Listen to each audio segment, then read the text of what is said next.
Hello दोस्तों, आप सभी का ऑल अबाउट सोशियस में स्वागत है। और ये समाजशास्त्र के यूपी पीजीटी सीरीज़ है। हम यूपी पीजीटी सीरीज़ को ऐसा नहीं कह सकते कि स्पेशली यूपी पीजीटी है, चूँकि ये टॉपिक ऐसा है कि हर्बर्ट स्पेंसर के बारे में आज हम लोग डिस्कस करने वाले हैं। तो ये चाहे कोई भी समाजशास्त्र से रिलेटेड कॉम्पिटिटिव एग्ज़ाम है उसके लिए उतनी ही ज़्यादा महत्वपूर्ण है, चाहे वो नेट का एग्ज़ाम हो या फिर पीजीटी का एग्ज़ाम हो या फिर असिस्टेंट प्रोफेसर का एग्ज़ाम हो। स्पेंसर से रिलेटेड अगर कोई भी क्वेश्चन आता है तो उसके लिए आज का लेक्चर जो है वो उतनी ही ज़्यादा इम्पॉर्टेंट है। तो चलिए, आज हम लोग हर्बर्ट स्पेंसर एक ऐसे विचारक रहे हैं जिन्होंने समाजशास्त्र में अपनी एक अलग ही पहचान बनाई है, उन्होंने अपनी एक अलग ही थ्योरी दी है, तो उसके बारे में हम लोग समझेंगे। यहाँ पे आप लोग हर्बर्ट स्पेंसर की इमेज देख सकते हैं। हर्बर्ट स्पेंसर का जन्म 27 अप्रैल 1820 में इंग्लैंड के डर्बी नामक स्थान पर हुआ था। तो यहाँ पे पहला फैक्ट्स ये है कि ये एक इंग्लिश समाजशास्त्री थे, अर्थात ये इंग्लैंड से संबंधित हैं। यहाँ पे एग्ज़ाम में कभी कभी दे देता है कि विचारकों के नाम दे देगा और किस देश से वो संबंधित हैं, तो इस प्रकार से आप लोग ज़रूर याद रखिएगा कि हर्बर्ट स्पेंसर जो हैं वो इंग्लैंड से संबंधित हैं। इनके पिता शिक्षक थे, लेकिन फिर भी स्पेंसर को औपचारिक स्कूली शिक्षा प्राप्त नहीं हुई। इनका परिवार जो था वो नास्तिक विचारधारा का था, जिसका प्रभाव स्पेंसर के जीवन पर भी पड़ा था। एडम स्मिथ की बुक, ये दूसरा फैक्ट आप लोगों के सामने है कि एडम स्मिथ की book the wealth of Nations और अहस्तक्षेप की नीति ने स्पेंसर को प्रभावित किया तथा स्पेंसर स्वयं अहस्तक्षेप की नीति का समर्थन करते थे। अहस्तक्षेप की नीति क्या होती है? तो जैसे कि जो भी व्यापार के तरीके हैं या हमारे रहने का क्या तरीका है, इस पे राज्य का बहुत ज़्यादा कंट्रोल नहीं होना चाहिए, हस्तक्षेप नहीं होना चाहिए। तो ये जो है अहस्तक्षेप की नीति है, जिसका समर्थन हर्बर्ट स्पेंसर करते थे। स्पेंसर 5 वर्ष तक इकोनॉमिस्ट पत्रिका से जुड़े रहे, जहां उनकी मुलाकात जॉर्ज इलियट से हुई। तो इकोनॉमिस्ट पत्रिका जो है ये जुड़ी हुई है हर्बर्ट स्पेंसर के साथ। यहाँ पे समटाइम्स एग्ज़ाम में पूछ दिया जाता है कि इस पत्रिका में से संबंधित कौन विचारक हैं या इस पत्रिका में किसने काम किया था, तो ये हर्बर्ट स्पेंसर का नाम आप लोग ज़रूर याद रखिएगा। जॉर्ज इलियट की बात करें तो जॉर्ज इलियट जो है ये वहीं पे इनकी एक कोलीग थी, बोलेंगे, साथ काम करती थी। और ऐसा माना जाता है, मैंने विकिपीडिया पढ़ा, वहाँ पे भी देखा कि जॉर्ज इलियट से इनके जो ये कुल मिला के ये कहें कि इनके अच्छे संबंध थे और ये चाहते थे कि ये जो संबंध था वो इन फ्यूचर भविष्य में विवाह में परिणित हो जाए, लेकिन ये पॉसिबल नहीं हो पाया और उसके बाद से हर्बर्ट स्पेंसर ने कभी विवाह नहीं किया था। स्पेंसर पर सर्वाधिक प्रभाव जो है वो चार्ल्स डार्विन के उद्विकास सिद्धांत तथा प्राकृतिक प्रवरण व सर्वोत्तम की उत्तरजीविता का पड़ा। आप लोगों को पता होगा कि सर्वोत्तम की उत्तरजीविता का सिद्धांत इन्होंने दिया है, इसलिए हक्सले ने स्पेंसर को डार्विन का बुलडॉग की संज्ञा प्रदान की थी। तो ये आप लोग याद रखिएगा, ये कुछ इम्पॉर्टेंट फैक्ट्स आप लोगों को हर लाइन में मिल रहे हैं। स्पेंसर ने डार्विन के उद्विकास सिद्धांत को, डार्विन ने सिर्फ उद्विकास का सिद्धांत दिया था, इसको इन्होंने समाज पे अप्लाई किया और समाज के उद्विकास के साथ संबंधित करके इन्होंने उद्विकास के जनक जो हैं वो डार्विन को माना जाता है, जबकि सामाजिक विकास का अगर बात करें तो ये इसके जनक हर्बर्ट स्पेंसर हो जाते हैं। और विभिन्न परीक्षाओं में पूछा भी जाता है कि सामाजिक विकास का या सामाजिक उद्विकास का सिद्धांत किसने दिया है या सामाजिक उद्विकास के जनक कौन से हैं। तो ये आप लोगों को पता होना चाहिए कि ये विचारक जो हैं वो हर्बर्ट स्पेंसर हैं। अच्छा, यहाँ पे मैं एक बात बता दूँ कि हर्बर्ट स्पेंसर के बारे में जब मैं लेक्चर बना रही थी तो मुझे ऐसा लगा कि हर्बर्ट स्पेंसर एक बहुत ही सिंपल से विचारक हैं, इनके बारे में बहुत ज़्यादा कंटेंट नहीं होता है। लेकिन आप लोगों को बिलीव नहीं होगा, मैं विकिपीडिया जब सर्च कर रही थी और मैंने इंग्लिश कंटेंट तो देखे ही देखे, हिंदी में जब उसका मैंने कंटेंट देखा तो मैं आश्चर्यचकित हो गई, क्योंकि विकिपीडिया के हिंदी वर्जन में भी हर्बर्ट स्पेंसर के बारे में बहुत ज़्यादा डिटेल में बताया गया है। उनकी एक एक टॉपिक को उनके एक एक विचारों को बहुत ज़्यादा डिटेल में उसमें डिस्कस किया गया है। तो मैं आप लोगों को सजेस्ट करूँगी कि आप लोग एक बार विकिपीडिया पे जाके और हर्बर्ट स्पेंसर से संबंधित जो हिंदी वर्जन में है या फिर इंग्लिश वर्जन में है, आप लोगों को जो सहूलियत हो उसको एक बार आप लोग अवश्य पढ़ें। इससे आप लोगों को क्या होगा कि जैसे आप लोग मान लीजिए कि बहुत सारी चीज़ें यूँ बैठे ही खाली समय में मोबाइल आप लोग देखते रहते हैं और भी कुछ कंटेंट देखते रहते हैं, तो ज़्यादा नहीं, सिर्फ 10 मिनट का टाइम आप लोग निकालिए एक थिंकर पे डेली। अगर आप लोग देखेंगे तो आप लोगों को बहुत कुछ उनके बारे में जानने को मिलेगा और आप लोगों का बहुत कुछ एग्ज़ाम पॉइंट ऑफ व्यू से तैयार भी होगा। तो ये मेरा एक सुझाव है कि आप लोग ज़्यादा नहीं, अपने आप से प्रॉमिस करिए कि विकिपीडिया खोलना है, एक किसी विचारक को जिसको आप लोग नहीं जानते हैं उनके बारे में। अगर आप लोग इंग्लिश में कंफर्टेबल हैं तो इंग्लिश में देखिए, अगर नहीं कंफर्टेबल हैं तो वहीं पे भाषा को चुनने का ऑप्शन दिया जाता है, तो आप लोग हिंदी में चूज करके, नहीं बहुत ज़्यादा कंटेंट हो, जितना ही हो एटलीस्ट उसको आप लोग पढ़िए, उसको समझिए, तो कम से कम उस विचारक के बारे में आप लोग थोड़ा समझ पाएंगे या जान पाएंगे। हर्बर्ट स्पेंसर की बात करें, ये सोर्स जो है ये आप लोगों को विकिपीडिया से है, या आप लोग जाके वहाँ पे देख सकते हैं। मैंने वहाँ से कुछ इम्पॉर्टेंट जो फैक्ट्स हैं वो मैंने लिया है। तो ये इनका टाइमलाइन आप लोगों को पता ही है, 1820 से 1903 का है। ये विक्टोरिया काल के एक अंग्रेज दार्शनिक, जीव वैज्ञानिक, समाजशास्त्री और प्रसिद्ध पारंपरिक उदारवादी राजनैतिक सिद्धांतकार थे। ये आप लोगों को तभी समझ में आ रहा होगा कि इन्होंने जो है अहस्तक्षेप की नीति का पुरजोर समर्थन किया है। वो नहीं चाहते थे कि राज्य का किसी प्रकार का वहाँ की जनता पे नियंत्रण हो। तो आप लोग यहाँ पे समझ सकते हैं कि ये एक उदारवादी राजनैतिक सिद्धांतकार भी थे।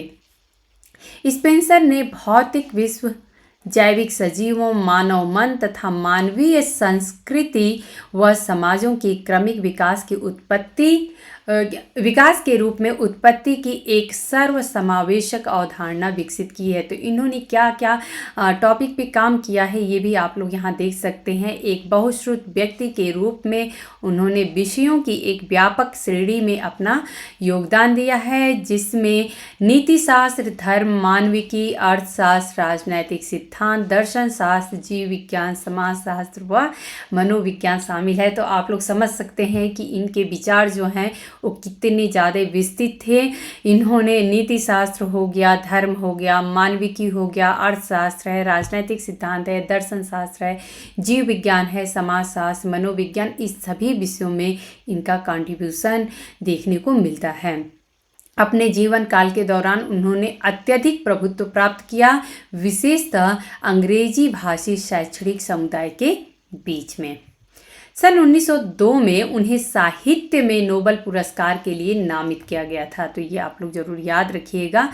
वास्तव में यूनाइटेड किंगडम अर्थात यूके और संयुक्त राज्य अमेरिका में एक समय था जब स्पेंसर के शिष्य उनकी तुलना अरस्तु के साथ करने से भी नहीं चूके थे। तो आप लोग समझ सकते हैं कि स्पेंसर की उस समय में, या ये बोलें कि उनके अपने समय में क्या पोजीशन थी या क्या महत्व था। वे सर्वश्रेष्ठ की उत्तरजीविता अर्थात सर्वाइवल ऑफ द फिटेस्ट की अवधारणा प्रस्तुत करने के लिए सबसे ज़्यादा जाने जाते हैं। तो ये भी जो है अपने आप में बहुत ज़्यादा इम्पॉर्टेंट है, विभिन्न परीक्षाओं में ये पूछ दिया जाता है, जो कि उन्होंने चार्ल्स डार्विन की on the origin of species ये बुक है, ये आप लोग याद रखिएगा, पढ़ने के बाद प्रिंसिपल ऑफ बायोलॉजी में प्रस्तुत की थी।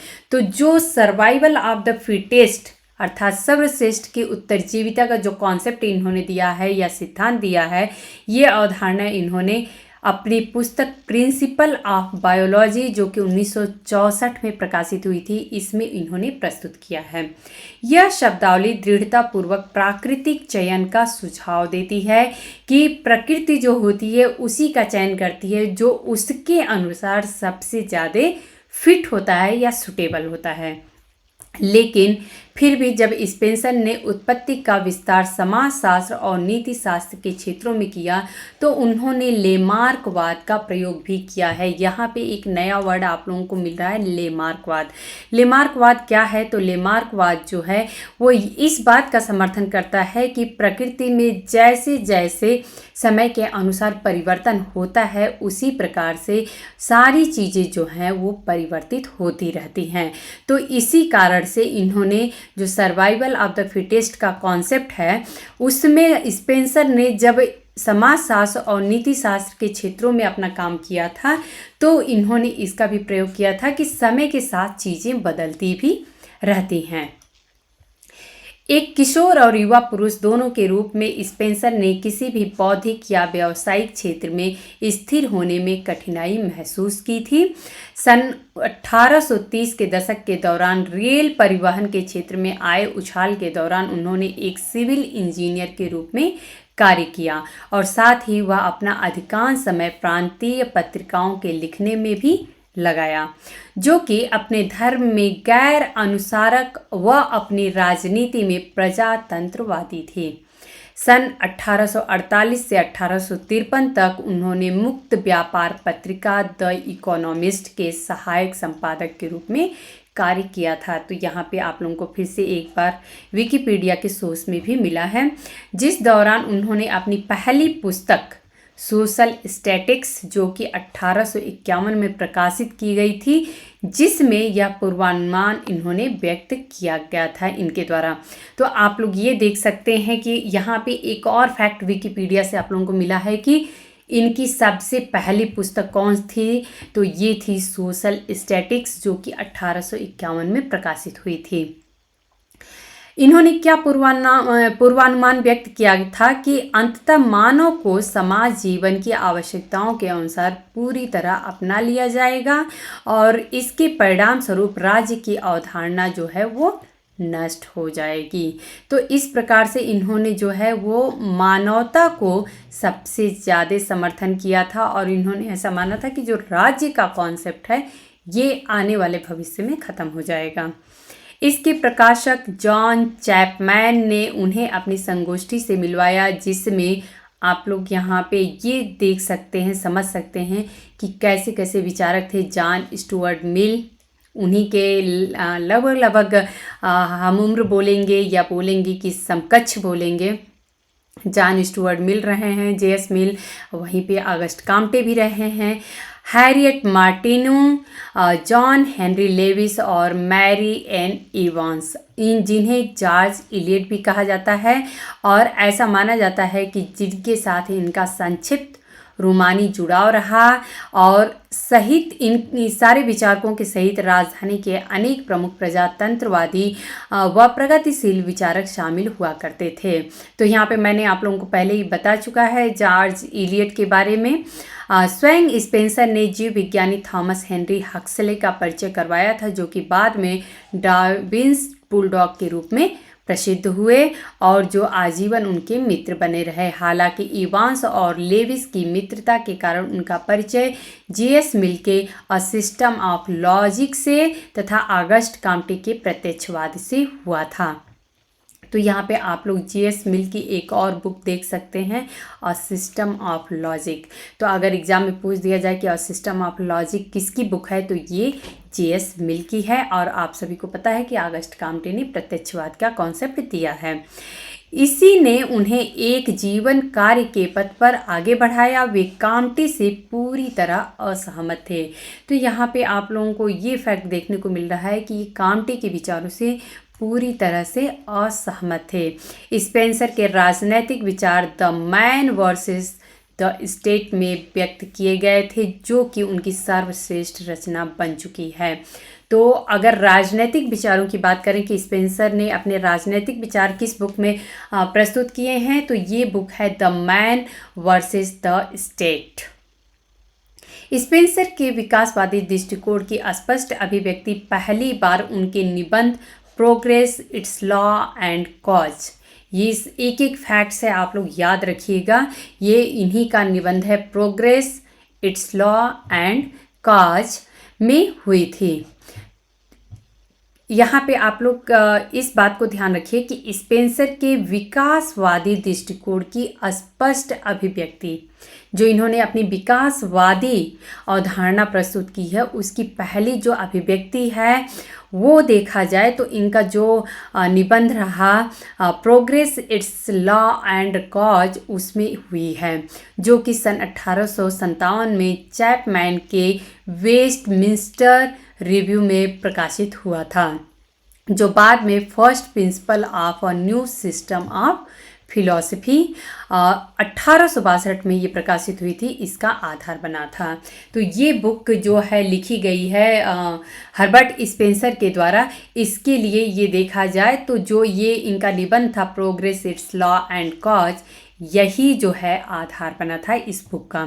इसमें उन्होंने विकास के सिद्धांत की व्याख्या की, जिसमें सैमुअल टेलर कोलेरिज के निबंध द थ्योरी ऑफ लाइफ, ये आप लोग ध्यान रखिएगा कि सैमुअल टेलर कोलेरिज, इनका जो है निबंध है वो द थ्योरी ऑफ लाइफ है। तो द थ्योरी ऑफ लाइफ किस विचारक से जुड़ा है? सैमुअल टेलर कोलेरिज, जो कि स्वयं फ्रेडरिच वॉन सेलिंग के नेचर फिलॉसफी से व्युत्पन्न था, से प्राप्त जानकारी व भ्रूणीय विकास के वान बेयर के नियम के सामान्यीकरण को संयोजित किया गया था।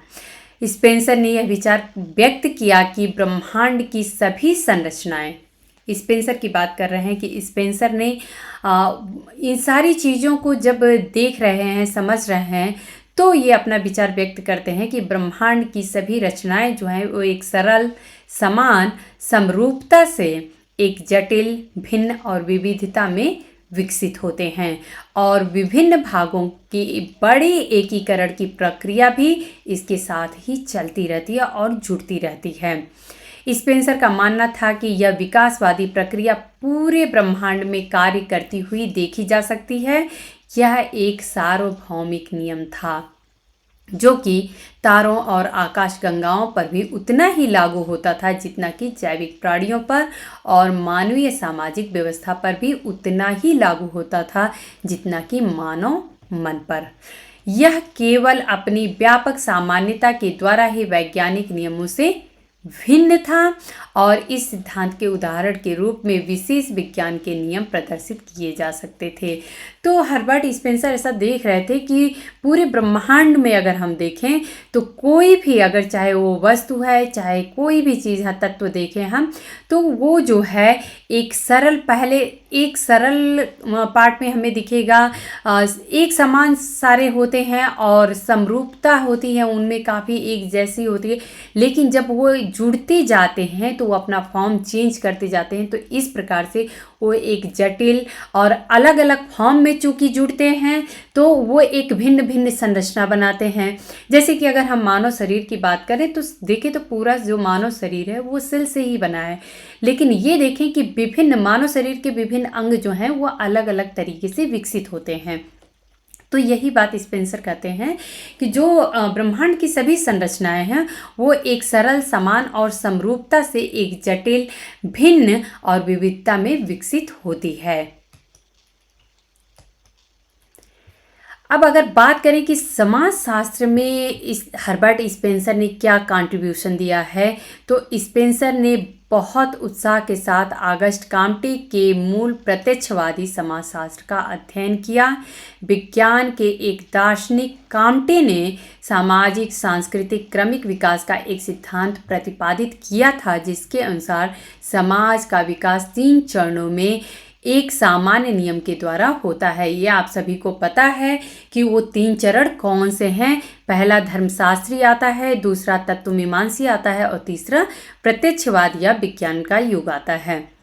हालांकि जीव विज्ञान में विभिन्न परिवर्तनों के बाद लिखते हुए स्पेंसर ने कांटे के प्रत्यक्षवाद के विचारात्मक पहलुओं को खारिज करते हुए सामाजिक विज्ञान को क्रमिक विकास के जीव विज्ञान के संदर्भ में पुनर्निरूपित करने का प्रयास किया है। मोटे तौर पर स्पेंसर के समाजशास्त्र का वर्णन जो है वो सामाजिक तौर पर डार्विनवादी के रूप में किया जा सकता है, हालांकि सच्चे अर्थों में वे डार्विनवाद के बजाय लेमार्कवाद के समर्थक थे। स्पेंसर ने तर्क दिया कि समाज का विकास सरल समान समरूपता से जटिल भिन्न विविधता तक के क्रमिक विकास का उदाहरण है। उन्होंने समाज के दो प्रकारों आतंकवादी और औद्योगिक का एक सिद्धांत विकसित किया है, या फिर इसे हम युयुत्सु समाज भी कहते हैं, जो कि क्रमिक विकासवादी प्रगति के अनुरूप था। आतंकवादी समाज जिसकी संरचना पदानुक्रम, और यहाँ पे आप लोग आतंकवादी, बल्कि हमें लगता है कि विकिपीडिया में चूंकि दिया है, इसे युयुत्सु समाज के रूप में आप लोग समझिए तो ज़्यादा अच्छा होगा। पदानुक्रम और आज्ञा पालन के संबंधों से मिलकर बनी थी, सरल और एक समान था। औद्योगिक समाज जो है, जो कि एक स्वैच्छिक संविदात्मक रूप से स्वीकृत सामाजिक दायित्वों पर आधारित था, जटिल और भिन्न था। समाज जिसे स्पेंसर ने एक सामाजिक प्राणी माना था, यहाँ पे आप लोग इनकी सावयवी सिद्धांत की व्याख्या देख रहे हैं, समझ रहे हैं कि समाज जिसे स्पेंसर ने एक सामाजिक प्राणी माना था, क्रमिक विकास के सार्वभौमिक नियमों के अनुसार सरलतर अवस्था से अधिक जटिल अवस्था में क्रमिक रूप से विकसित हुआ। इसके अलावा औद्योगिक समाज सोशल स्टैटिक्स के विकसित आदर्श समाज का प्रत्यक्ष वंशज था। हालांकि स्पेंसर ने अब इस बात को स्पष्ट रूप से व्यक्त नहीं किए कि क्या समाज का परिणाम अराजकतावाद के रूप में मिलेगा, क्या भविष्य में ऐसा आ जाएगा स्थिति की इतनी ज़्यादा भिन्नता दिखाई देगी कि समाज में हमें अराजकता देखने को मिलेगी जैसा कि वे पहले मानते थे, या क्या यह राज्य की एक निरंतर भूमिका को सूचित करता है। हालांकि एक ऐसी भूमिका जो कि संविदाओं के प्रवर्तन और बाह्य सुरक्षा के न्यूनतम कार्यों तक सीमित हो चुकी होगी। हालांकि स्पेंसर ने प्रारंभिक समाजशास्त्र में कुछ मूल्यवान योगदान दिए हैं जो कि संरचनात्मक व्यवहारिकता पर उनके प्रभाव से कम नहीं थे, लेकिन सामाजिक विज्ञान के क्षेत्र में लेमार्कवादी या डार्विनवादी विचारों को प्रस्तुत करने का प्रयास विफल रहा है उनका। यहाँ तक कि कुछ लोगों ने तो इसे सक्रिय रूप से खतरनाक भी माना है। उस समय के व्याख्यावादी जैसे कि विल्हेम दिल्थे थे, प्राकृतिक विज्ञानों जो कि नेचर विसेंसाफ्ट, या आप लोग याद रखिएगा ये विल्हेम दिल्थे से संबंधित है, इसको जरूर मैं बोलती हूँ, इम्पॉर्टेंट है, आप लोग नोट करिएगा। विल्हेम दिल्थे का ये कॉन्सेप्ट है प्राकृतिक विज्ञानों, अर्थात इन्हें नेचर विसेंसाफ्ट, और मानवीय विज्ञानों इसे गेस्ते विसेंसाफ्ट के बीच विभेद के प्रवर्तक बने। तो इन दोनों के बीच में विभेद करने वाले प्रवर्तक के रूप में विल्हेम दिल्थे को देखा जाता है। सन 1890 के दशक में एमिल डर्कheim ने औपचारिक अकादमिक समाजशास्त्र की स्थापना की थी। तो पहला अकादमिक समाजशास्त्री जो है वो एमिल डर्कheim को माना जाता है, जिसमें व्यवहारिक सामाजिक अनुसंधान पर दृढ़तापूर्वक बल दिया गया था। 20वीं सदी के मोड़ पर जर्मन समाजशास्त्रियों की पहली पीढ़ी सर्वाधिक उल्लेखनीय रूप से मैक्स वेबर की यदि बात करें कि जो मैक्स वेबर हैं वो जर्मन समाजशास्त्री हैं, ने विधिपरक अप्रत्यक्षवाद अर्थात मेथोलॉजिकल एंटीपॉजिटिविज्म को प्रस्तुत किया था। वो ऐसे विचारक थे जिन्होंने कहा था कि हम समाजशास्त्र को कम्प्लीटली एक विज्ञान के रूप में कैसे समझ सकते हैं जहाँ पे मानव व्यवहारों की बात हो रही है, तो मानव व्यवहारों को हम विज्ञान की कसौटी में नहीं तौल सकते हैं। दोस्तों यहाँ पे हर्बर्ट स्पेंसर की कुछ इम्पॉर्टेंट बुक्स हैं जो कि आप लोग ज़रूर याद रखिएगा। इनकी पहली बुक है सोशल स्टैटिक्स, ईयर्स मैंने मेंशन कर दिया है। The principle of psychology, first principle 1862, ये आप लोग याद रखिएगा कि इनकी फर्स्ट प्रिंसिपल बुक को ही सिंथेटिक फिलॉसफी के नाम से भी जाना जाता है। The principle of biology, the study of sociology, the principle of sociology, the principles of ethics, the man versus the state, ये बहुत ही ज़्यादा इंपॉर्टेंट है। बाकी आप लोग देखेंगे तो प्रिंसिपल्स ऑफ आपको इनकी बुक्स में कॉमन मिलेगा। Principles of psychology, principle of biology, principle of sociology, principle of ethics, इस तरीके से इन्होंने कई सारी किताबें लिखी हैं। Descriptive sociology, the proper sphere of government, the political institution और द इवोल्यूशन ऑफ सोसाइटी। तो ये इनकी कुछ महत्वपूर्ण पुस्तकें हैं जो कि आप लोगों को ज़रूर से ज़रूर याद रखना ही रखना है। अब यहाँ पे इनके सामाजिक उद्विकास के सिद्धांत को थोड़ा और तरीके से समझ लेते हैं, जो कि एग्ज़ाम पॉइंट ऑफ व्यू से पूछा जाता है कि आखिर में एग्ज़ाम में क्या पूछा जा सकता है इससे। तो सामाजिक उद्विकास का उल्लेख स्पेंसर ने अपनी पुस्तक फर्स्ट प्रिंसिपल में सर्वप्रथम किया था। ये पहला फैक्ट्स है, या आप लोग याद रखिएगा। 1859 में प्रकाशित डार्विन की पुस्तक ओरिजिन ऑफ स्पीसीज का प्रभाव स्पेंसर पर सर्वाधिक पड़ा था और इसी से ये प्रभावित होकर सामाजिक उद्विकास का सिद्धांत दिए थे। उद्विकास पदार्थ का समन्वय तथा उससे संबंधित गति है, जिसके दौरान पदार्थ एक अनिश्चित असंबद्ध समानता से निश्चित संबद्ध भिन्नता में बदलता है। ये जो है हर्बर्ट स्पेंसर का कथन है और ये आप लोग ज़रूर से याद रखिएगा। सामाजिक एकीकरण के आधार पर स्पेंसर समाज को दो उद्विकासीय अवस्थाओं का उल्लेख भी करते हैं। पहला है शिकारी या सैनिक या फिर युयुत्सु समाज और दूसरा है औद्योगिक समाज। इसको मिलिटेंट सोसाइटी भी कहते हैं। ये सम टाइपिंग मिस्टेक है, आप लोग ध्यान रखिएगा। समाज के विकास की प्रारंभिक अवस्था ये होती है जिसमें मुख्यतः आक्रामक तथा सुरक्षात्मक फौजी कार्रवाई के लिए संगठन बनाया जाता है या संगठित किया जाता है। इस प्रकार के समाज के निम्नलिखित लक्षण होते हैं। तो इस प्रकार के समाज के लक्षण कौन से होते हैं? इस प्रकार के समाज के सदस्यों के बीच अनिवार्य सहयोग के आधार होते हैं। सत्ता तथा सामाजिक नियंत्रण का अत्यधिक केंद्रीकृत विन्यास देखने को मिलता है।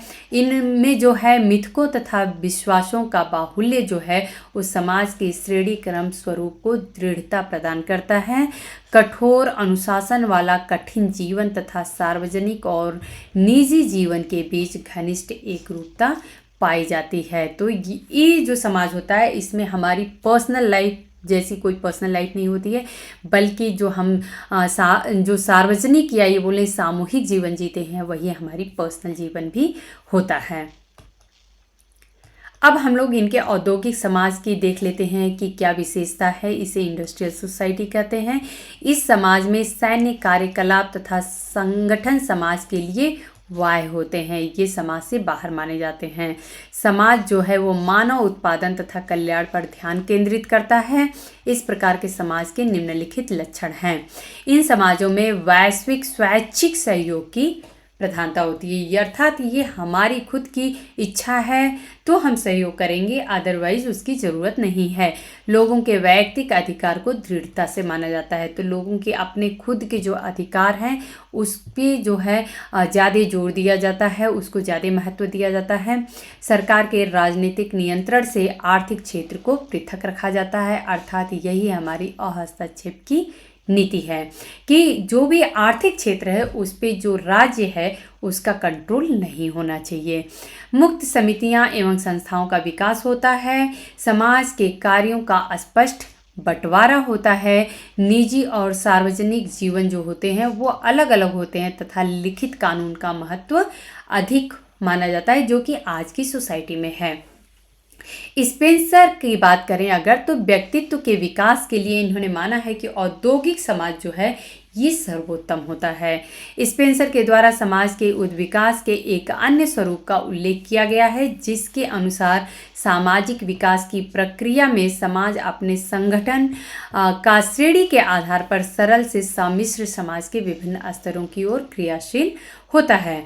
जैसे कि अगर बात करें तो पहला हम देखेंगे कि सरल समाज होता है, दूसरा जो है सम्मिश्र समाज होता है, तीसरा दुहरे सम्मिश्र समाज और चौथा जो है वो तिहरे सम्मिश्र समाज की बात करते हैं। तो ये भी आप लोगों को इम्पॉर्टेंट फैक्ट है, ये विभिन्न परीक्षाओं में पूछ दिया जाता है कि सरल समाज, सम्मिश्र समाज, दुहरे सम्मिश्र समाज और तिहरे सम्मिश्र समाज की बात किसने की है, तो ये बात हर्बर्ट स्पेंसर ने की है।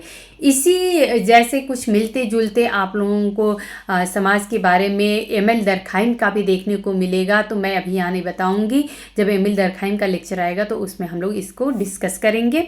स्पेंसर के अनुसार सरल समाजों में परिवार होते हैं। इन्होंने बताया कि अगर सरल समाजों की बात करें तो जैसे हम एक परिवार को, एक यूनिट को हम मान सकते हैं कि एक परिवार जो है वो सरल समाज का स्वरूप होता है, क्योंकि एक परिवार के अंदर सारी हमें क्रियाकलाप या जो क्रियाविधि है वो देखने को मिलती है। सम्मिश्र समाज जो है परिवार से मिलकर जो कुल बनते हैं उनको हम सम्मिश्र समाज कह सकते हैं। दुहरे सम्मिश्र समाजों में कुलों से मिलकर जो जनजातीय समूह बन जाते हैं उनको हम दुहरे सम्मिश्र समाज कहेंगे। और तिहरे सम्मिश्र समाज को इन्होंने कहा है कि जैसे कि हमारा समाज है, जनजातीय समूहों से मिलकर जो राष्ट्र बनता है या राज्य बनता है, तो इसको हम तिहरे सम्मिश्र समाज कहेंगे।